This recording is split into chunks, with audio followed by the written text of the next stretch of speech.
All right, I've got 12:03, so I think we'll get started now and let people trickle in over the next couple minutes. All right, let's see here. Okay, I'd like to welcome everybody to Cadillac Fairview's Sustainable Living webinar. So to start out, I'd like to thank you all for joining us today to learn about sustainability and how you can integrate sustainability into your everyday lives to better both your own health and that of the environment. To start out, I'll introduce myself. So my name is Ailish Wade, and I'm a sustainability consultant with Premier Environmental Services Strategic Sustainable Solutions team. I've been working with Cadillac Fairview for a number of years now to help support the fantastic sustainability initiatives that they roll out at their Toronto office properties, including the Occupant Engagement Program, which today's webinar is a part of. I'm very passionate about sustainability, and my team and I work to create healthier environments by working with our clients to increase awareness of sustainability and encourage positive behavior change among building occupants through things like engagement programs, campaigns, strategies, tools, and resources that focus on topics like waste reduction, energy conservation, and health and wellness. So with that, let's dive into what we'll be covering today. So as you probably already know, we'll be exploring sustainability today. We'll be looking at what sustainability means in terms of how it's defined, how we interact with it, and how our actions and everyday behaviors impact sustainability. Sustainability is a very broad term that encompasses many different topics. Everything from our personal well-being and the products we use at home to environmental conservation and corporate policies are all elements of sustainability. So as we look to define sustainability, we'll look at what it means on a global, corporate, and personal level. From there, with everyone on the same page in terms of understanding what sustainability means, we'll look at how we can incorporate sustainability into our everyday lives. Ultimately, everything we do has the ability to impact our environmental footprint. So everything from the way that we interact with our physical office when we're at work, to the purchases that we make online and at the grocery store. So we're going to take a look at how we can make minor adjustments to be mindful of the impact that we have on the environment. At this point, we'll also take a look at things like self-care and how our own mental health and well-being ties into the broader concept of sustainability. Because a lot of the time, the things that are good for us and our health are also good for the environment and vice versa. And then at the end, we should have time for some Q&A. So if you have any questions that you'd like to ask, feel free to submit those in the chat box throughout the presentation, or you can save them till the end, and we will get to those at the end and answer them to the best of our ability. So let's talk about sustainability and its meaning.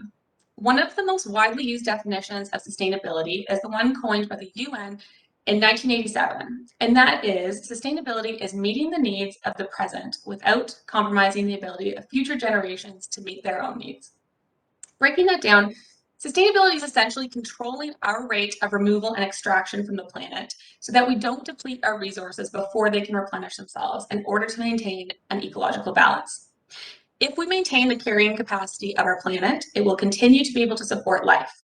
If we don't, we risk environmental degradation, climate change, and all of the other consequences that come with that. So think about things like rising sea levels, mass species extinction, and collapsing ecosystems. Some of these things we're already starting to experience. For some context, the Earth Overshoot Day, which was identified as the day that we would exceed our annual resource extraction rate for the planet, actually landed on August 22nd back in 2020. So we know now that the decades of overconsumption and unsustainable living have already caught up with us, and we're starting to experience some of those dire situations that scientists warned us about a long time ago. With that being said, we're not going to focus on the doom and gloom today. We can't rewrite history. All we can do is learn from our mistakes and move forward in a way that takes these things into consideration. So continuing on with our definition of sustainability, there are three pillars of sustainability, and these three pillars are interconnected, meaning one cannot exist without the other, at least in the long run. So there are a couple different ways that these pillars are phrased, but today we're going to take a look at the three Ps. You may also see this as social, environmental, economic, but today looking at the three Ps are people, planet, profit. So this is commonly called the triple bottom line, which is popular when we're looking at corporate sustainability. So in the context of a corporation, the concept of the triple bottom line essentially proposes that a company should be focusing as much on social and environmental concerns as it does on its profit. Failing to do so would not only be irresponsible, but would be unsustainable from both an economic and environmental perspective. Essentially, the cost of doing business goes well beyond financial considerations, and in nearly every case has environmental and social costs as well. We can apply this concept to many other things outside of corporations, including our personal lives.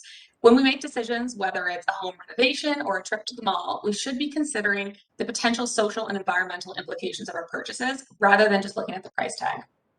And before we move on, if you're new to sustainability, and there's only one thing that you take away from today, it would be the 3 Ps. So people, planet, profit. If you remember this concept and try to apply it to your everyday life, it can really help with decision making and incorporating sustainability fairly easily. So now let's take a look at what sustainability means and looks like at a global scale. At a high level, there are 4 areas of sustainability that we should be focusing on. And I want to preface this by saying that this is a relatively simplistic approach. Obviously, the reality is going to be much more nuanced, but this is a pretty good place to start as we're just learning about sustainability. So those 4 areas are water, carbon, habitats, and resources. So in terms of water, we're talking about protecting our rivers, lakes, and oceans to assure access to clean drinking water and healthy ecosystems are available and protected to support the populations that rely on these resources. In terms of carbon, we're talking about reducing our emissions in the developed world to stabilize our climate globally and investing in solutions to help remove carbon from the atmosphere. When it comes to habitats, we're looking at establishing a balance of growth and development with the protection, conservation, and restoration of natural habitats for species and protecting land that would otherwise be our forests, meadows, savannas, and beaches by practicing things like urban intensification and conservation of vulnerable land. And lastly, when we're looking at resources, we're talking about things like creating a circular economy that helps limit our natural resource extraction rates and finding innovative opportunities to reduce our dependency on exhaustible resources.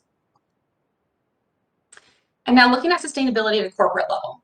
This is where we're looking at changing practices and focusing on social and environmental costs alongside economic costs.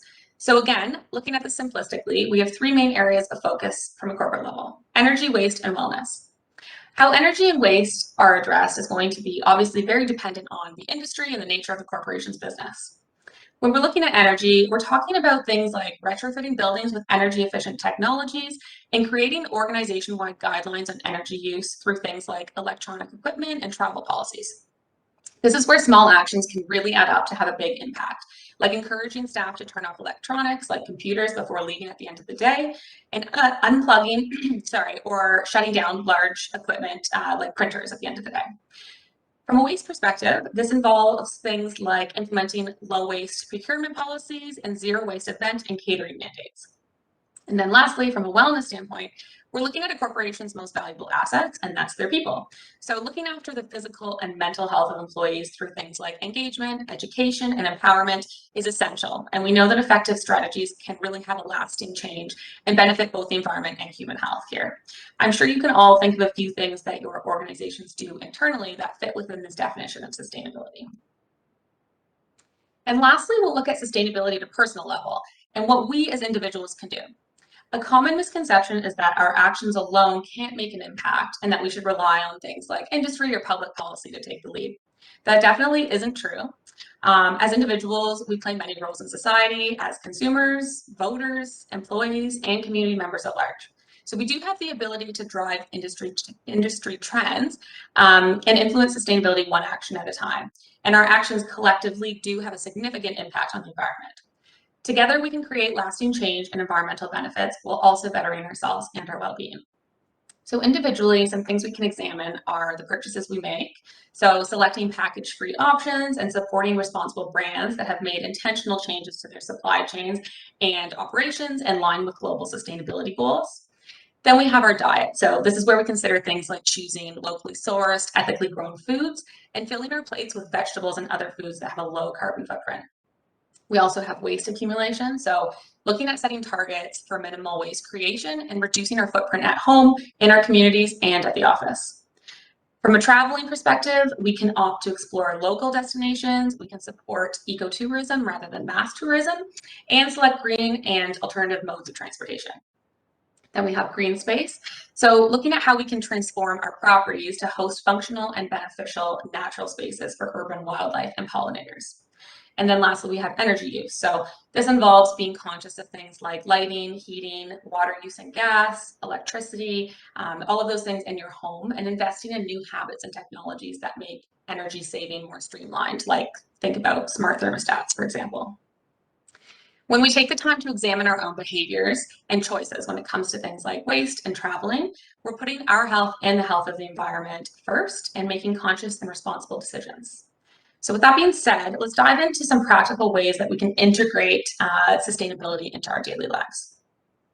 So thinking back to that 3P concept of people, planet, profit, we're going to take that lens and apply it to our everyday lives, thinking about some of the ways that we can easily incorporate that thinking into our decision making. We've broken it out here to 7 areas of focus in terms of how sustainability ties into your personal life. And those are greening your routine, incorporating sustainability into your diet, greening your wardrobe by supporting the circular economy or purchasing clothing from sustainable retailers, reducing your use of single-use items and upcycling products by transforming what you already have into something else you would otherwise purchase, conserving energy, planting and creating urban gardens, and looking after your well-being and mental health, because our personal well-being is integral to the concept of sustainability. So let's take a look at what these categories look like in practice. So first up is analyzing your routine to ensure that you're making sustainable choices whenever possible. Like I mentioned earlier, as consumers, we do have the ability to drive trends in the market towards sustainable solutions. A good place to start is looking for simple packaging. So opt for packaging made from paper or cardboard when picking from products on the shelf instead of plastic wherever possible. Avoid products with over packaging as well. So a good example of this is when we're at the grocery store, typically we'll have the choice to purchase a plastic wrapped version of things like Brussels sprouts, pineapple, mushrooms, or we can choose the unpackaged, cheaper option, which you can put in a reusable produce bag. It may require some additional work to chop up the produce when you get home, but ultimately you're limiting that extra unnecessary packaging. You'll also want to consider buying food in bulk whenever available. So things like quinoa and grains, flours, spices, nut butters, all of those types of things are very easy to find in bulk, and most places that sell bulk will allow you to bring your own container as well. I would also encourage you to be critical of products that are marked as eco or green and take a look to further understand like what that actually means. So when you're looking at a package, you should be able to easily identify what chemical or ingredient the product is made with or without.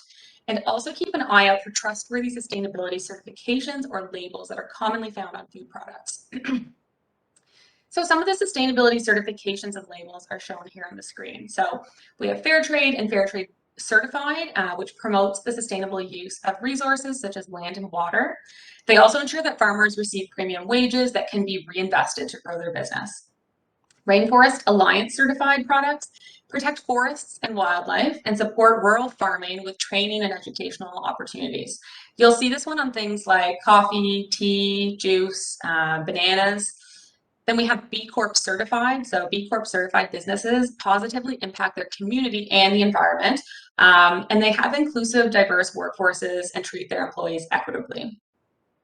Bird-friendly coffee is another one. So that protects wildlife habitat, which is often destroyed when we're making way to grow coffee. Fair Wild, they ensure that fair trade prices and sustainable harvesting of wild plants and herbs is practiced. So this one's found on a lot of teas. And then we have MSC Certified Sustainable Seafood and Ocean Wise. So both of those are used to identify products from fisheries that are sustainably caught.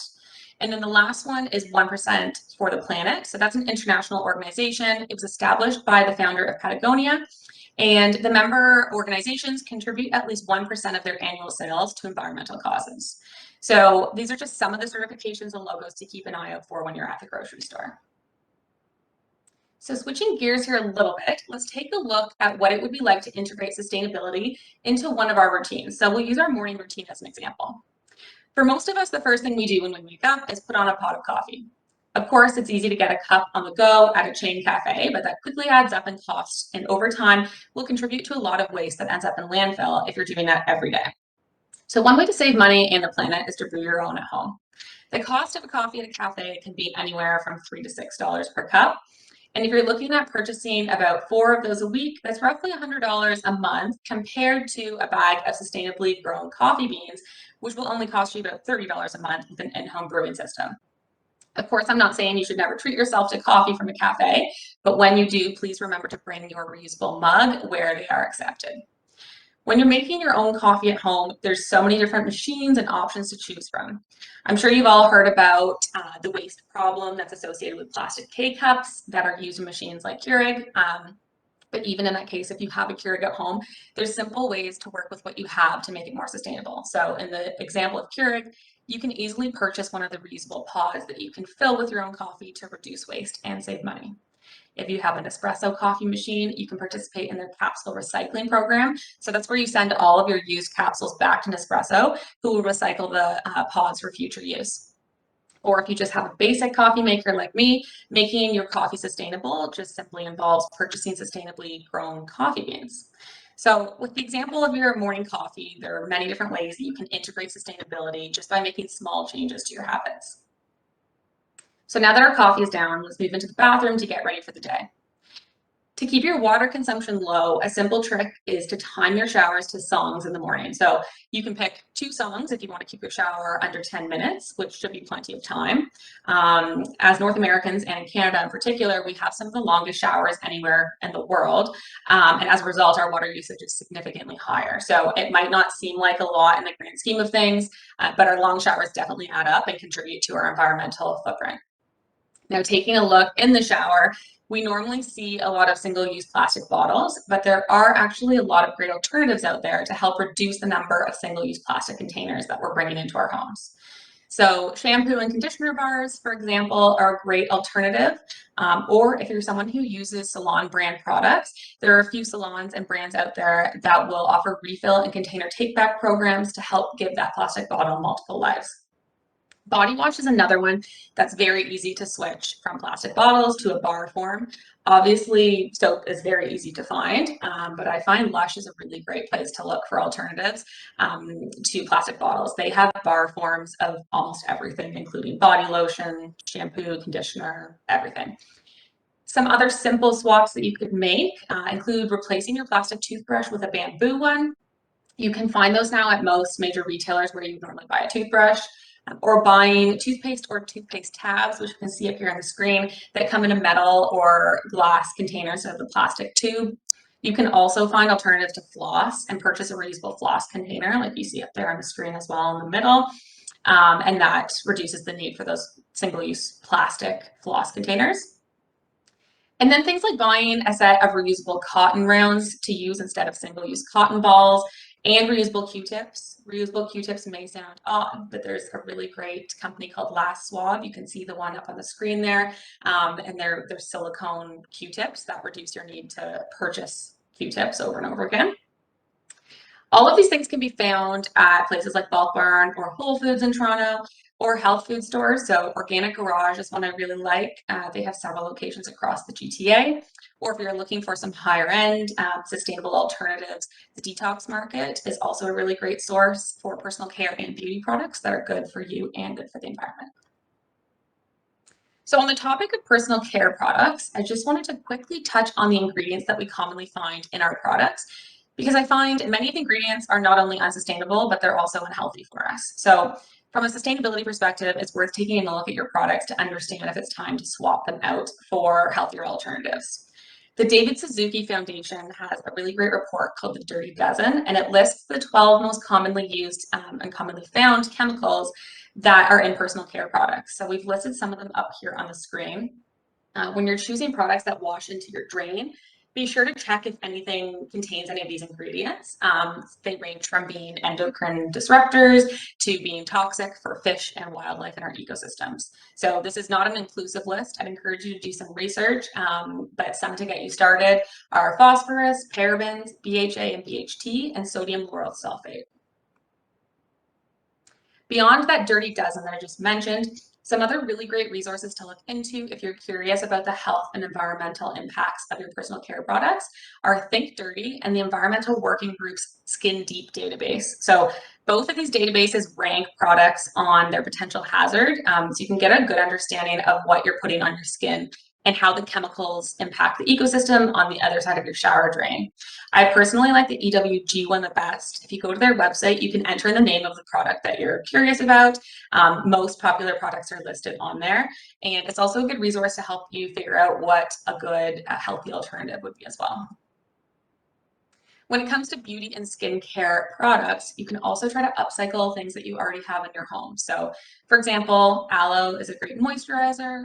Face masks can be easily made from things like organic honey, sugar, and egg whites. You can use dried coffee grinds as a body exfoliant. Coconut oil is something that can be used for so many different things, like hair masks and shaving cream. And baking soda is a really great teeth whitener that you can just sprinkle on your toothpaste. As you can see, these DIY hacks will help cut the need to buy those small products that come in single-use bottles and replace chemicals with natural ingredients. Obviously, not everybody's going to be into DIY projects or DIY products, so it's important to remember that there are other options out there. Sustainability does not have to be overwhelming, and you can rely on the resources like those databases I just showed you to help you figure out what an effective and sustainable alternative might be. And the last thing that might be part of your morning routine is cleaning your space. So, like beauty and personal care products, cleaning products are often filled with chemicals that are both harmful for the environment and potentially dangerous to our personal health as well. Cadillac Fairview actually just released a green cleaning guide, which I would encourage you to check out if you haven't already. It has some really great tips for choosing cleaning products that are both safe and effective. The first thing I would suggest here is doing some research on what cleaning products you already have at home to understand what chemicals that are harmful might be in those products. There are a lot of great resources out there. The one that I really like is again from the Environmental Working Group. It's called their Guide to Healthy Cleaning. And in that guide and database, you can look up your cleaning products to learn how harmful they are and also learn about alternatives. I would also suggest looking for cleaning products that are eco-logo certified. So that's a logo that you'll see on the label of cleaning products that have this certification.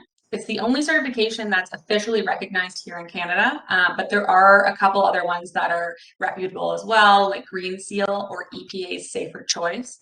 So keep an eye out for those. But again, I would encourage you to check out Cadillac Fairview's Green and Effective Cleaning Guide for more information on this. That can be found on your property's website under the News and Events tab within the spring newsletter. Okay, so we're all clean, our space is clean, we're ready to start the day. If you do need to leave your house, you can consider building a zero waste kit to take with you. They're really easy to build, and you might find that you have some of these objects already lying around your home. So in our zero waste kit, some things that we might want to include are a reusable bag to take with you for any unexpected errands or last minute grocery trips. I personally like the ones from the brand Baggu because they come in really fun patterns like the one on the screen, and you can fold them up really easily and throw them into your purse, your briefcase, your pockets, whatever you've got with you. A reusable coffee mug if you're planning to get coffee while you're out. I'm sure we all have travel mugs at home, but there's some really neat compact ones, like the one on the screen that just collapses so you can toss it into your bag. Ultimately, we want to eliminate any of those barriers to bringing these things with us. So if you find your travel mug is really heavy, this might be a good option for you. A water bottle, obviously to stay hydrated, but also reduce the need to buy drinks in plastic bottles. A reusable utensil kit. So that's really convenient if you're going on a road trip or if you're planning to get takeout lunch while you're on the go. Beeswax food wrap. So this is a great substitute for saran wrap. They're reusable up to 100 times, and then they can be composted at the end of their life cycle. So those are really great to have. Or a reusable bag like the ones made by Stasher, so the one in the corner there, which you can use for everything, snacks, also liquid. They're really functional for many different things. You also may want to throw in a reusable straw if you're somebody who likes to drink out of a straw like me. That one up on the screen there I have, and it's so convenient to just throw in your purse and have with you so you don't have to take a straw. And then of course you don't want to forget your reusable mask. Okay, so next we're going to move into diet and how consuming a nutritious and sustainable diet can not only benefit your health, but also that of the planet. So how we shop and cook can make a big difference in terms of our environmental footprint. Everything from the distance our food travels from its place of origin to the grocery store shelf, to the deforestation that's caused by the cattle industry globally, all contribute to the carbon footprint of our food systems. As we become more aware of the environmental impact of our diets, we're seeing a pretty big shift to vegetarian and vegan diets, which are increasing in popularity. And the reason for that is an increased awareness of the impact that meat has on our planet. So you may have heard the quote before, eat food, not too much, mostly plants. So to break that down, eat food means to consume real whole foods that are sustainably sourced when possible and load up on fruit and vegetables. Not too much means listening to your body's needs and only needing what you need, or only eating, sorry, what you need to fuel your body. And mostly plants is pretty obvious. It encourages cutting down on animal sources and choosing foods that are grown locally by responsible farmers. Going vegan and vegetarian is not going to be doable or of interest for everyone. So rather than focusing on the label vegan or vegetarian, instead try to focus on incorporating more plant-based meals into your diet or practicing something like meatless Mondays. If you find that your family eats a lot of meat-based meals, it can be really impactful just to incorporate one meat-free meal per week to start out. So let's take a look at how to set up a sustainable plate that's going to be beneficial for your health while also minimizing the impact that your food choices have on the environment. So keep in mind that building a sustainable plate doesn't have to mean filling up on strange vegetables and grains that you've never heard of before. Instead, we simply want to adapt our diets by incorporating more foods that are environmentally sustainable. In 2019, Canada's food guide shifted to a diet that consists more of fruit and vegetables and has a reduction in meats and grains. So our plate should look something like what you see here on the screen. So 50% fruits and vegetables, 25% whole grains, and 25% as a protein source paired with water as the drink of choice. Here in Ontario, we're very lucky to have some of the world's highest quality tap water, so this should always be prioritized over bottled water. When filling your plate, some things to consider to have an eco-conscious meal are eating seasonally with fruits and vegetables produced here in Ontario, sourcing local and ethical meats whenever possible, so that may look like visiting your local butcher or farmer's market. And for fish, picking sustainable and local fisheries from the Great Lakes. And if not, you can look for those labels that we talked about earlier, like the MSC certified sustainable seafood or Oceanwise certification. Eating sustainably also means leaving little behind. So we want to make the most of every bite and reduce food waste. Throughout the pandemic, particularly in the beginning, food and everyday products were limited, and that forced a lot of us to leave home as little as possible and become really resourceful with the food that we already had on hand. A lot of us turned to meal planning to ensure that we made the most out of every grocery trip, which resulted in a lot less food waste than what we normally would have. And hopefully some of these habits have stuck with you because food waste is a major issue, particularly here in Canada. We have some of the highest rates of food waste globally, and 58% of food that's produced in Canada is wasted every year. So we clearly have a lot of work to do on that front. You can try practicing a root to stem and nose to tail approach. This can be helpful as it helps to reduce food waste and save money. So essentially it involves finding a use for all parts of the food that you bring into your home. Simple tips include simmering leftover bones or vegetable scraps to make soup and broth, or regrowing vegetables from your leftovers. So green onions are a really great example of how you can do this. You just keep the base of your onions, replant them on, in a pot on your counter, and you'll have green onions growing in no time. Stock up on frozen fruit. So studies actually show that frozen fruit and vegetables maintain the majority of their nutrient levels compared to fresh produce because they're frozen at their peak ripeness. So that's something to consider. And I'd also encourage you to second guess the best buy dates on products and don't let your leftovers go to waste. And then the last thing is embrace ugly food. So just because a carrot doesn't look as beautiful as the one shown on the screen here, doesn't mean it's any less nutritious. Lots of grocery stores are now selling ugly produce. I'm sure you've seen that at discounted prices as well. So it's a good way to save money and also use produce that might otherwise go to waste. Okay, so next we'll talk about your wardrobe and how we can work on creating a more sustainable closet.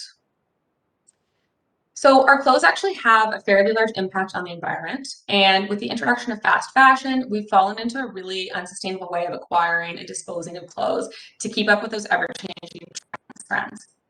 A Canadian designer named Sarah Lazarevic developed what she calls the hierarchy of needs. So you can see that up on the screen here. The hierarchy of needs teaches us that to fill our closets, we should first use what we have, then borrow or rent for special occasions, then consider swapping with friends and family, followed by thrifting, from a local thrift store, Next, make or repair articles of clothing using what we already have on hand. And then the absolute last option is buying new. So this approach can be really helpful when you're thinking about shopping just for the sake of shopping. Think about the significant environmental impact that the fashion industry has, and then take a look at some of the options that you have before buying something new. Sometimes we want something new just for the sake of it, and we want to switch up what we have in our closet. That's totally fine, but I think it's important to think about the other options that we do have, like swapping with friends. Another thing to keep in mind is that what our clothes are made of actually matters from a sustainability perspective as well. So synthetic fabrics like petroleum-based polyester actually release microfibers into our ecosystem and ultimately end up in our waterways. So natural fabrics like cotton or bamboo are going to be a much better option because they actually biodegrade naturally over time. Supporting brands that are transparent about the sourcing of their textiles and the conditions of their manufacturing factories is critical as well. So obviously style is personal, and finding responsible clothing brands will require some research on your part, but I would encourage you to check out the Fashion Transparency Index or goodonyou.org. Both of these resources can help you identify which brands actually practice sustainable sourcing and manufacturing. If you do check out these resources, I think you'll be surprised with some of the findings. So some of the brands that you would expect to be ranked high on the Fashion Transparency Index, do rank high, like Patagonia, for example, and others that you might suspect would have low rankings do. But there's some really interesting brands that I think for the most part have a reputation of being ethical and responsible, but actually rank really poorly on the index. A lot of the luxury brands as well that are very expensive, like Gucci or Chanel, often lack transparency. So clearly, the price that we're paying for something is not necessarily reflective of the sustainability efforts or the brand's ethics. How we dispose of the clothes we no longer want also matters. So before throwing something away, always consider donating or consigning it first. If you're donating, make sure to look for reputable organizations like local shelters, thrift stores, or charities that are transparent about where your clothes are going to end up. So to wrap up this section, I just wanted to quickly highlight the water footprint associated with some common articles of clothing, because I don't think water intensity is something we often think about when we're thinking about the impact of our clothes. So the water footprint is determined by measuring the water input that's required for the sourcing, the manufacturing, and the processing of an article of clothing. So up here you can see that it takes almost 8,000 gallons of water to make a leather jacket, keeping in mind that leather is also a byproduct of the beef industry, which we know is already very resource intensive. The footprint of a pair of jeans is measured by calculating the amount of water that was used to grow enough cotton to make the jeans, as well as the water required to dilute the pesticides that are used to grow that cotton so that it meets EPA standards, which works out to almost 3,000 gallons of water. Running shoes require about 1,200 gallons of water, and then finally a cotton t-shirt is about 600 gallons of water. So the environmental impact of the fashion industry is not just related to the waste that it creates, but also the resources that go into making these clothes. Okay, so next up we have waste reduction and upcycling. So let's take a look at what we can do on a personal level to make an impact here. So I'm sure we've all heard of the 3 R's: reduce, reuse, recycle. But today I'd like to introduce you to the modified version of that, which is refuse, reuse, recycle. And it should be done in that exact order. So we always want to think about refusing first. So this means saying no to extra packaging and single-use plastics. Next, we want to think about reusing whenever possible. So giving a second life to things that we have laying around the house before tossing them out. And then our last resort should be recycling. I think a lot of us feel like we're doing a really good thing when we recycle. And well, obviously recycling is better than throwing something in the garbage if you're able to recycle it. It's not a perfect system. And ultimately, we want to eliminate as many things as we can from ending up in any of the waste streams by refusing and reusing first. Back in 2020, the federal government announced the upcoming ban of 6 single-use plastic items. So that includes plastic checkout bags, straws, stir sticks, 6-pack rings, cutlery, and foodware that's made from hard to recycle plastic. So the single-use plastic ban is obviously a great step in the right direction, but I want to encourage everyone to go above and beyond just compliance and take steps to reduce as much single-use plastic and single-use items in your own life as possible. So some ways to do this include modifying your takeout order to refuse things like napkins, separately packaged sides, chopsticks, sauces, and individual packets. A lot of the meal apps like Uber Eats or Skip the Dishes have a comment section, so you can write in there that you don't need those items.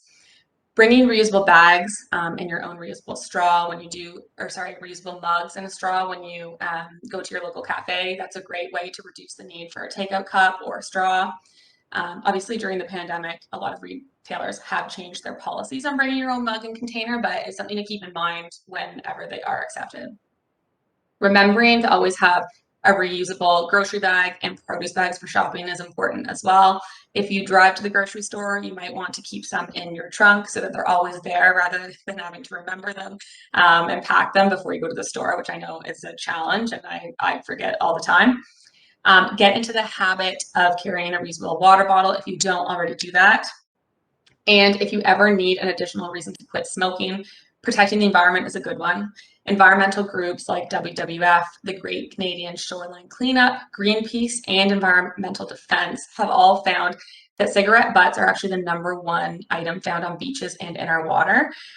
Cigarette filters are made out of microplastic, which when ingested by bird and fish, they end up contaminating our food web. And interestingly, a report by WWF International actually found that people on average eat about 5 grams of plastic per week, which is equivalent to the size of a credit card. So any way that we can keep plastic out of the ecosystem is something that we should be prioritizing.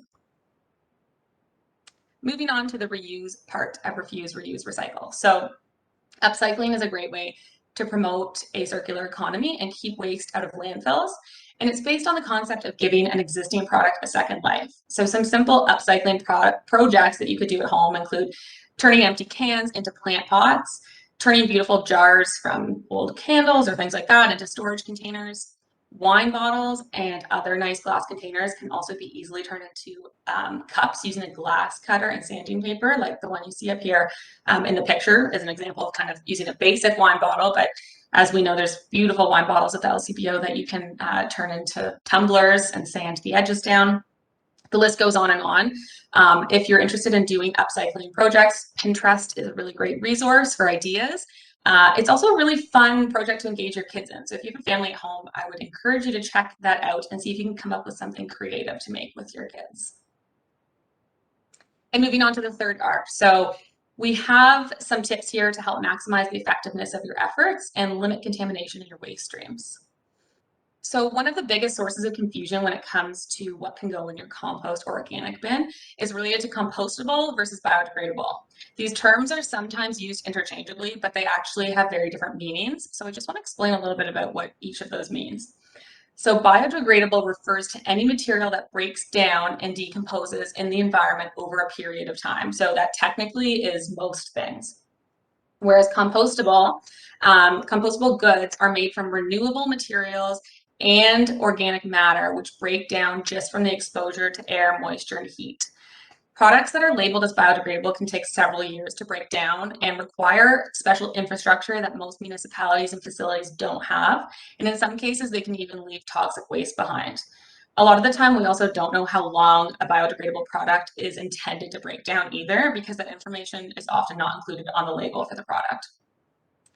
A good example of where the terms compostable and biodegradable can be confusing is when it comes to dog waste bags. So if you're at the pet store, you'll probably find both biodegradable and compostable. They look fairly similar and they're marketed in a similar way and both sold at the same price.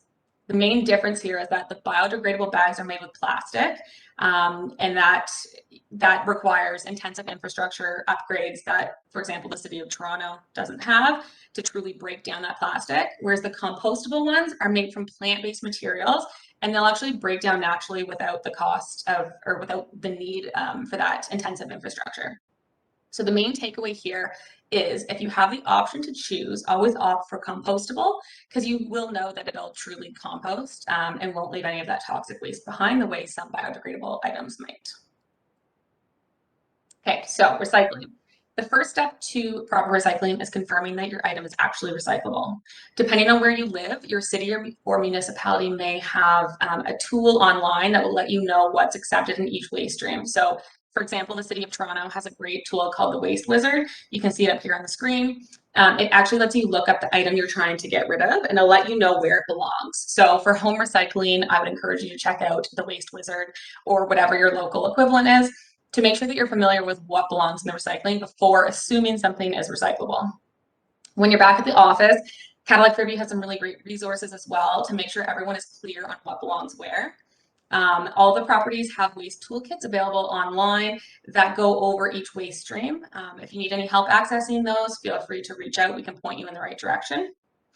Before recycling any container, you always want to make sure that you rinse it out and clean it of any residue as well. So a dirty yogurt cup or peanut butter container can contaminate the entire bin. So you want to make sure that your cups and containers are cleaned out and dried before putting them in the recycling bin.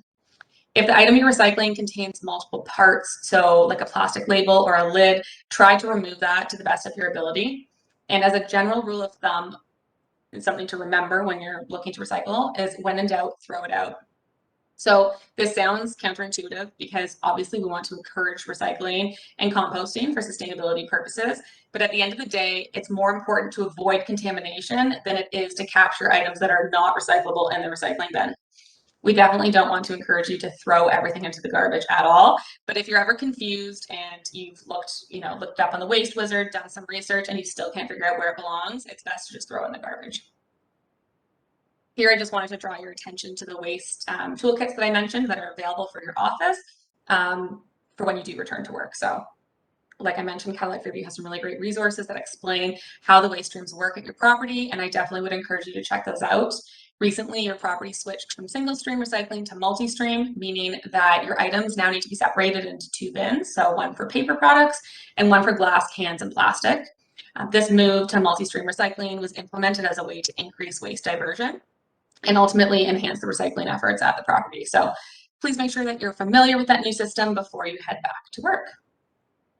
So next up, let's talk a little bit about energy conservation and what you can do at home.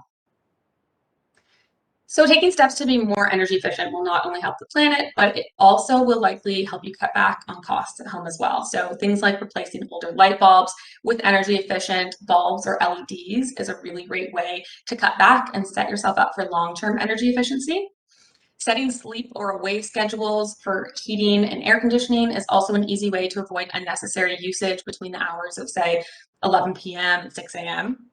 If you install a smart thermostat, that's a great way to automate this so you don't have to think about it. It just becomes a part of your daily routine. And using things like timers on your lamps also help to automate your energy conservation efforts and reduce unnecessary energy loads when you're not at home or when you're sleeping. Unplugging electronics when they're not in use is another really simple step to take. So we know that most electronics continue to draw energy when they're plugged in, even when you're not using them. And although it's minimal amounts of energy, it definitely will add up over time. If you find that you generally charge your electronics in one main location in your house, you can also consider getting a smart power bar, and that actually is able to detect when a device is in standby mode or when the device is fully charged, and then it cuts off power to that source. So those are really convenient to have. And moving right along, let's talk about how we can give back to the environment by creating urban gardens to help enhance ecological diversity and support native wildlife and pollinator populations in your area. So self-care intersects with sustainability in so many different ways. Gardening is a really great example of that. Whether you live in a house with a big yard or an apartment with a balcony, as long as you have access to the outdoors in some capacity, there is space and an opportunity for you to connect with nature. What many people don't know is that balconies and balcony gardens are actually very accessible to native bees and butterflies. And by planting native Ontario plants, you can create important habitat connections for pollinators in urban environments. If you do have a green space on your property, you can use that space to plant beautiful native plants that also help to support your local ecosystem. Flowers, shrubs, and trees that are native to Ontario have adapted to our climate, and they're really great because they're cold and drought tolerant and require a lot less watering and maintenance than the non-native plants. So even if you don't think you have a green thumb, chances are you can still make it work if you rely on native plants, and nature will help take care of the rest. If you're considering planting a garden, right now is a really great time to start. So up on the screen, we have some native plants to consider that help support diversity. Some great balcony flowers include bee balm, Virginia mountain mint, and wild strawberry, which will bloom throughout the year. If you're looking to plant native trees, some good options to consider are white oak, willow, sugar maple, elm, and birch. They can help support hundreds of animals compared to invasive trees like Japanese maples. Shrubs like dogwood, ninebark, and bush honeysuckle are also great options. They help provide foliage, shelter, and beautiful blooms for the bees and berries for the songbirds as well. And in terms of flowers, native Ontario flowers like gray cone, black-eyed Susan, blue flag iris, cardinal flowers, and milkweed will boost pollinator habitat and turn your green space into a functioning ecosystem. Beyond the benefits to pollinators, gardening is a really great way to engage your family and your kids in connecting directly with the environment. So you can also consider planting a veggie or herb garden. That can be done with any amount of space, even a few pots on your countertop, or a vertical garden on your balcony if you don't have a lot of space. And if you don't have access to the outdoors at all, then you can easily bring nature inside. So plants produce oxygen, add humidity to the air, and they help filter toxins in our indoor environment. So just recently, we've started understanding the correlation between plants and our physical and mental health. Interestingly, when NASA needed a simple way to filter air on their space stations, they turned to common houseplants. Obviously, our homes are very different than airtight space stations, but as a result of the study that NASA conducted on the air purifying capabilities of plants, we can apply that to any environment, and it's helped us see how great plants are at reducing indoor air pollutants. The plants shown here are just a few of kind of the best performing, easy to care for houseplants that are proven to be effective, but there's many more not shown here. You can check out that NASA report or just do some research on some of those good ones for air purification. And last but not least, we're going to touch on the importance of looking after yourself and your well-being when it comes to sustainability, which is something that I think we all know is more important now than ever. So, something that's often neglected when we discuss sustainability is the personal well-being and mental health side of sustainability. The UN defines their vision of a better world as a place where physical, mental, and social well-being are assured. When we take care of ourselves, we're better able to take care of others and the planet at large. During the pandemic, over the past year, the lines between our work and home lives have become increasingly blurred. I think all of us are still working from home, and many of us don't have the space for a separate office, so we might find it difficult to turn off after hours or have trouble getting into the right working headspace during working hours. So one thing that's really important is to try and create a separate space for work. So if you don't have a separate space, one thing you can do is use plants to create a separation or distinction from what normally would be maybe your counter or a table, and then you can move those back and rearrange them at the end of the day. Try your best to stick to a morning routine as well. So you can create a commute by going for a morning walk or bike ride before you settle down for the workday. Leaving your space to prepare for your day helps to reset your mind, provides movement and exercise, and helps provide that separation that we need from our bed to our office. Think about scheduling lunches that are away from the computer as well. So venture back outside, which is very easy to do now. It's so beautiful outside. Sit at another location in your house if you can't go out, or take the time to move with just a quick workout or stretch, something along those lines. Yoga, breathing, and meditation can help clear your thoughts and help your brain reset so that you're ready to take on the next task, or help you compartmentalize your work life as you move into your evening routine. For those times during the workday when you're feeling overwhelmed or if you're faced with a stressful situation, there's a few things you can do easily at your desk to help calm yourself down in the moment and refocus. So one example is the 4-7-8 breathing exercise. It involves exhaling through your mouth completely, then inhaling through your nose for 4 seconds, holding your breath for a count of 7, and then exhaling through your mouth for 8 seconds. So you can repeat this as many times as desired. This exercise acts as a natural tranquilizer for our nervous system and really helps calm you down. Another thing that you may have heard of is the EFT tapping method. So this is another simple exercise that can bring a sense of calm.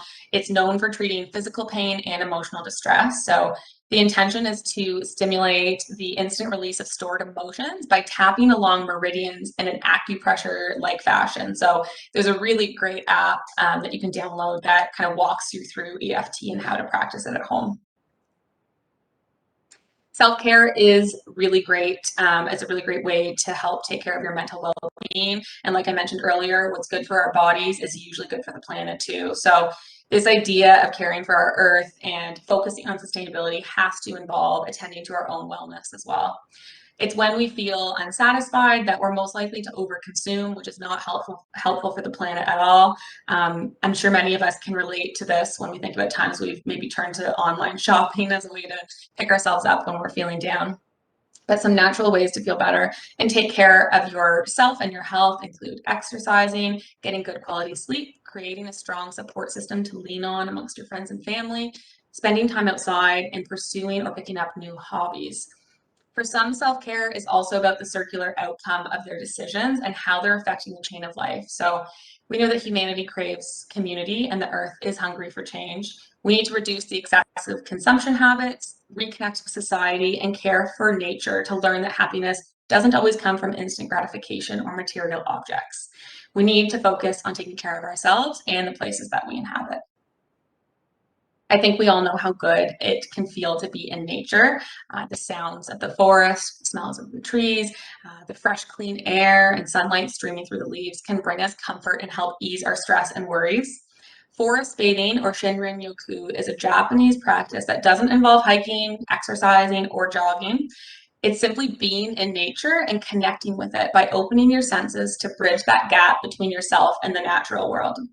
Even a small amount of time in nature can have an impact on our health, and forest bathing helps to unplug from technology and take time to slow down.